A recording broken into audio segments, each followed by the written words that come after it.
ఆ ఎమ్మెల్యే ఓటే అన్నాడు, నాకు సీట్ ఇవ్వకపోతే ఈ ముఖ్యమంత్రి ఎట్టుకెళ్ళిస్తాడు నేను చూస్తానని చెప్పాడంటే మీరు అర్థం చేసుకోవాలి. తిరుగుబాటు ప్రారంభమైంది వైఎస్ఆర్ కాంగ్రెస్ పార్టీలో. ఎమ్మెల్యేలు కూడా తిరుగుబాటు చేశారు. ఈ తిరుగుబాటు ఇప్పటితో ఆగదు, ఇంకా ఎక్కువ పోతుంది.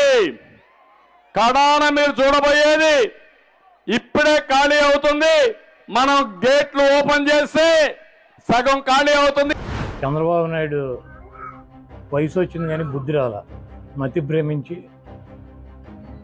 మా పార్టీలో జరుగుతున్నటువంటి సీట్ల మార్పులు చేర్పుల గురించి, అదేవిధంగా కదలరా అని చెప్పి ఈయన కదిలి వెళుతూ వాళ్ళ దగ్గరికి ఉపన్యాసాల్లో అక్కడ ఉన్నటువంటి శాసనసభ్యుల్ని, మా మంత్రుల్ని, మా ముఖ్యమంత్రిని ఆయనకి నోటికి ఇష్టం వచ్చినట్టు ఇట్టే కార్యక్రమం పెట్టుకున్నాడు. ప్రజలకు ఏం చేస్తానన్నది చెప్పట్లేదు.